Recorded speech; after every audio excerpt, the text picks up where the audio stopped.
Our sponsor for today's video, Amber, offers a modern extended warranty for your Tesla's battery and more without the burden of long-term contracts or upfront payments. Check out the link in the description below to browse their plan options and get started with a free over-the-air diagnostic check of your electric car. This video is also brought to you by StarCharge, the largest EV charging manufacturer in the world. They are also a provider of residential and commercial battery storage with microgrid solutions. Hello and welcome to another Out of Spec Reviews video, and welcome back to my Nissan Leaf. Almost 2 years ago, I purchased the cheapest electric car for sale in the entire country, and that's this car. And I want to let you know how the ownership experience has been going so far.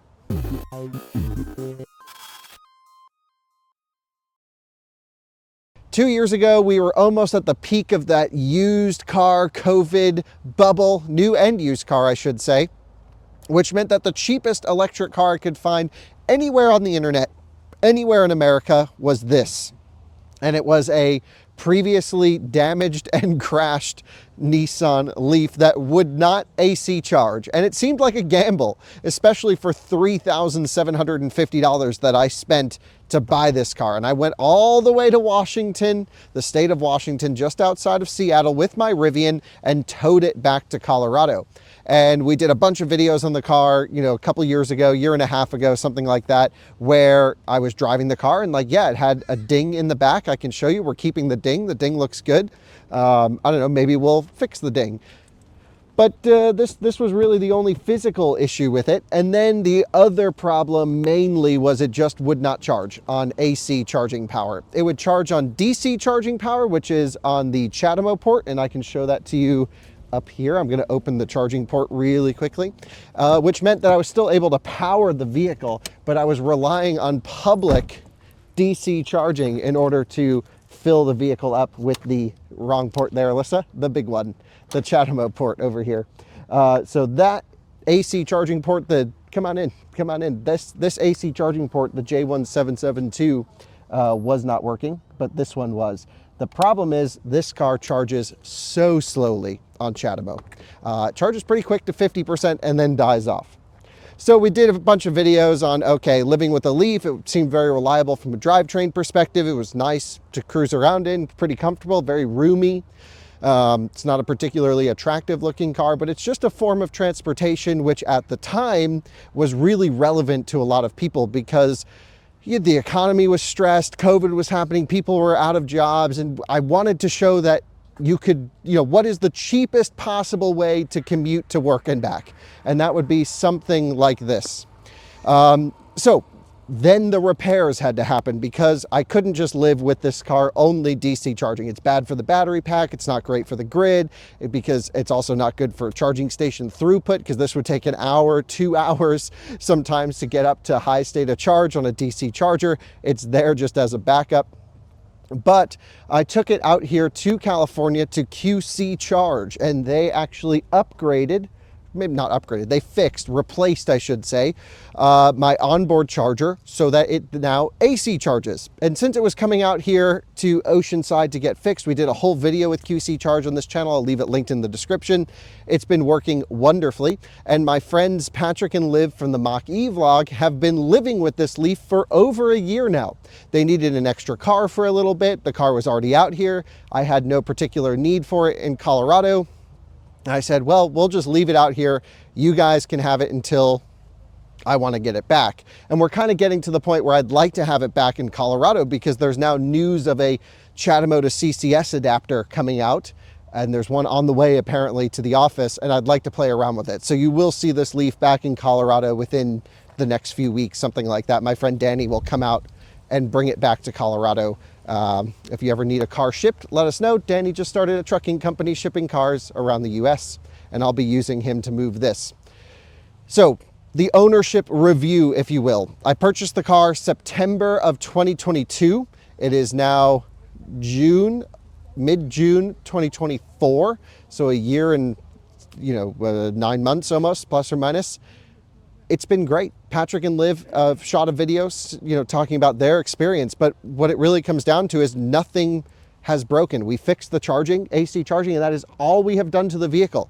It was sold to us on the tires it was on, and it's just been a reliable daily driving transportation device. It has 55 miles of range, 50 miles of highway range we've tested, maybe 55 to 70 around town if you're gentle on it. It's got plenty of room. It does what it needs to do. And there's really not much to say because this is just cheap, reliable transportation. Now, in Patrick and Liv's care, their neighbor backed into it. It's fine. I mean, it didn't really bother me too much, but there's now more damage to the car up here. And that's the thing. Cars don't fix themselves the more you drive them. So, you know, it's just things happen. And I feel like to our cars, a lot of things happen, but it is what it is. It's fine. And we told the neighbor not to worry about it. and it's all good. It didn't bother me too much. This is the Leaf. If there's any car to get damaged and not worry about it, it's this one. And that's really the only negative thing that's happened. They charge it completely on the sun because they have excess solar charging with, I believe, their Emporia level 2 charger at home. So it's just powered off the sun, which is pretty cool. I'm glad that they're doing that and enjoying it. I'd like to get something set up one day with solar and then EV charging. I'd rather not sell back to the grid and just selfishly use the solar for my own uses. Just the way I think. You know, of course, you may have a different opinion, but I think that makes the most sense. So this car has been literally powered by the sun for the last year on AC charging, just cruising around very nicely.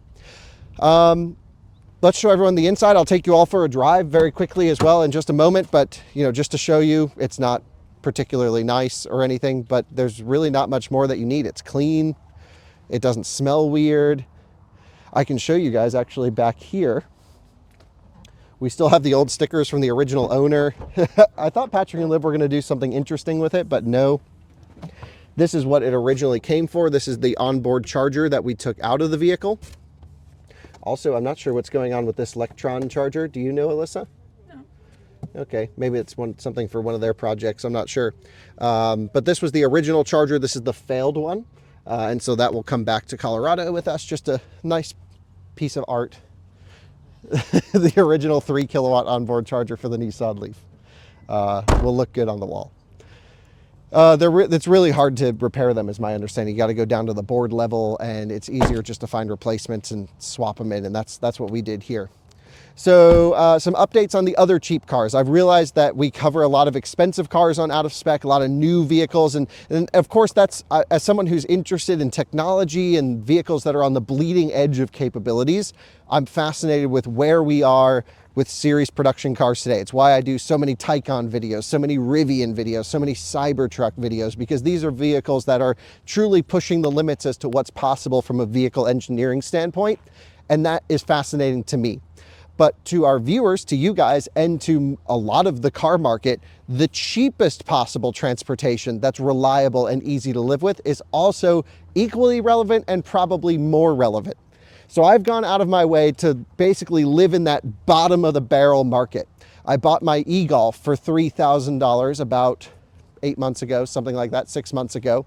And we've since restored the e-Golf, and it's been wonderful. And I'll have an update coming to you on that one. And I really love the e-Golf so much more than the Leaf personally, because it's a Golf. It has a great chassis. It's really fun. It's enjoyable. It looks good. And it's a Golf. There's so many parts available for it. But I really love that car. But that car has 126,000 miles on it. This one has under 80,000 miles still, and is just a much nicer example, you know, without the ding, basically. The Golf was really beat up, and it needed an all new suspension and everything like that. But still, you can buy an e-Golf. I bought one for $3,000.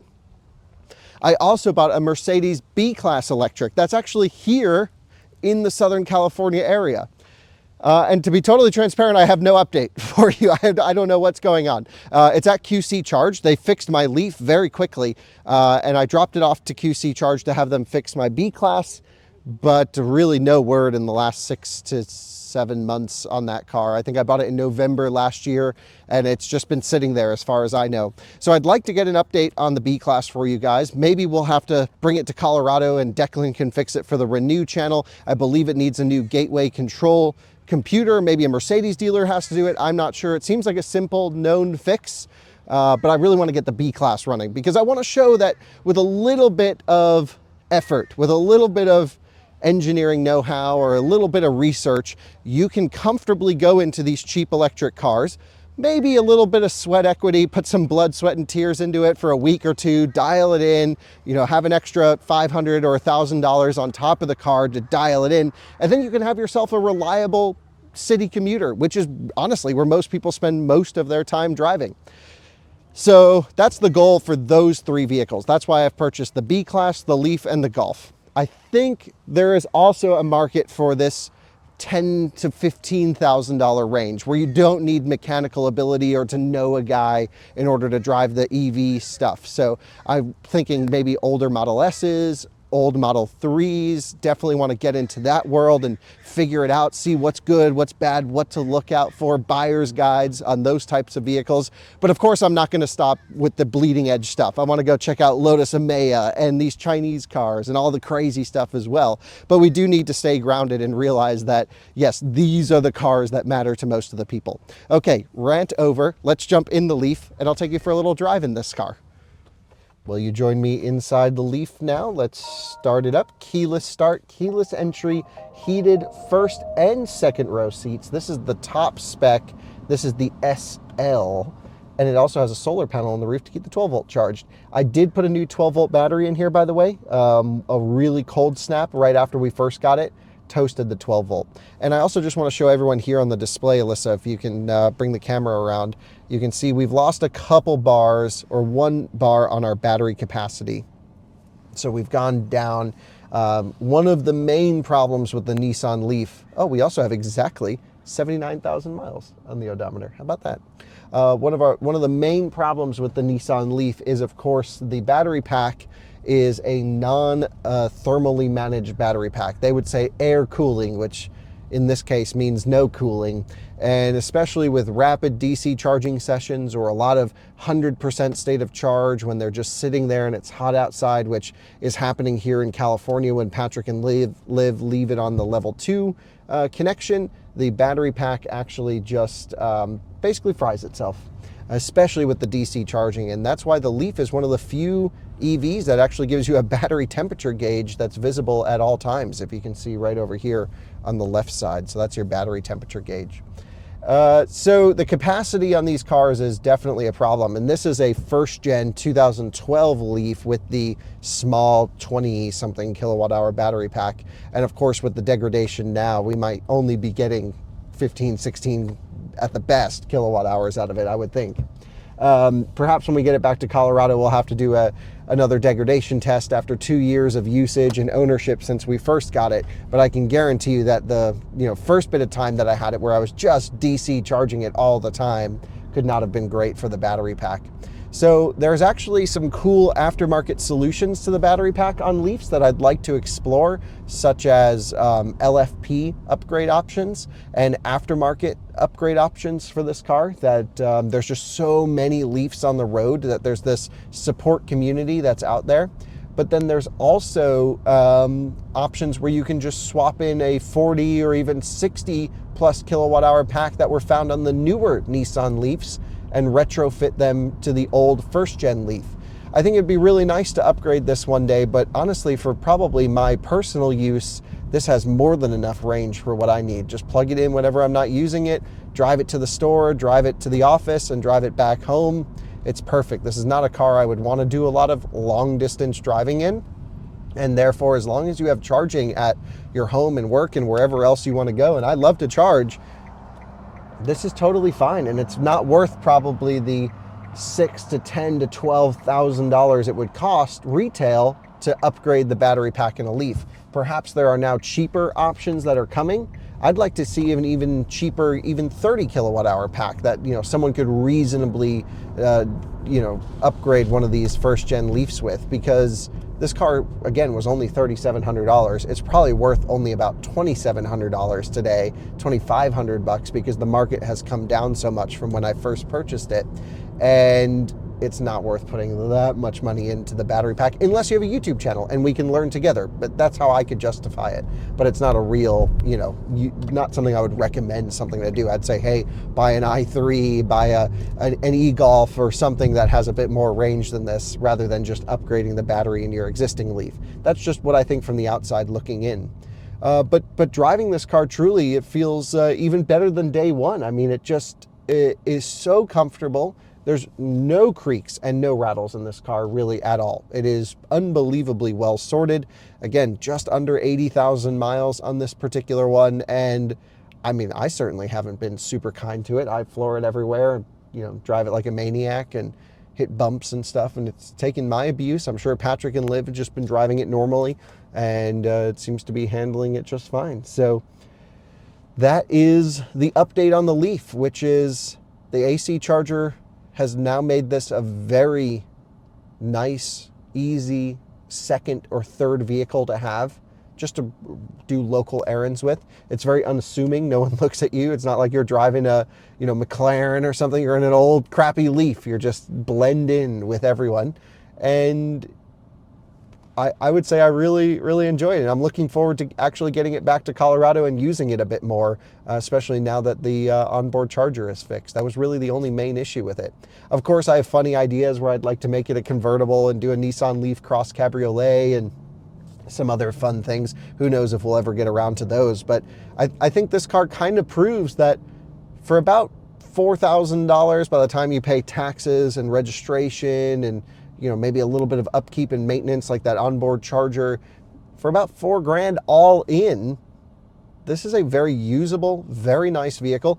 And you have the backup option of CHAdeMO, which is if you do find yourself just a little bit too far away from home, you can just plug it in for a short bit, assuming you can find a working CHAdeMO charger, which is becoming decreasing in popularity. However, with the new CHAdeMO to CCS adapter, that'll unlock a new world for this car. You can really go wherever you want. So my final thoughts are, after almost 2 years of ownership on our Leaf, it's kind of just, they're cockroaches in the EV world. You can't break these things. Anything that could go wrong is completely known on the platform. Here, look at this full send, burning rubber, full throttle here, merging up. There's 50 miles an hour, 55, 60, 65, 70. I'm completely floored. Just seems to be doing pretty well. I'd also like to do a full braking test. So Alyssa, if you're holding on, ready? Okay, full brakes. Damn, feels just as good as like a brand new car would under braking. It's got really strong brakes. It was really funny that during ABS, the pedal goes to the floor and it has an emergency boost compensation. When I came off the brake pedal, I was completely off the brake pedal before it let up on the ABS, and I was on the throttle. But that's just early brake-by-wire or brake system tuning that was rough back then. Blended brake systems in this. The brake pedal is not amazing. But it's a safe car, I would say, in general, just in terms of its agility and braking performance. I don't really want to know how bad it would do in a crash, but I love it. And I'm really happy that we're able to show that cheap electric cars can work if you're a little bit creative and you don't mind the odd repair here or there. But with the Leaf, anything that could go wrong has already happened. There's already repairs out there that are known, and nothing should be a surprise. So highly recommend a used Leaf if you're just looking for an extra around town car. Just find one with the highest amount of battery capacity on the bars that you can find. You should be just fine. Thanks so much for watching another Out of Spec Reviews video and an update on my racing red Nissan Leaf. We'll see you on another one again soon. Bye.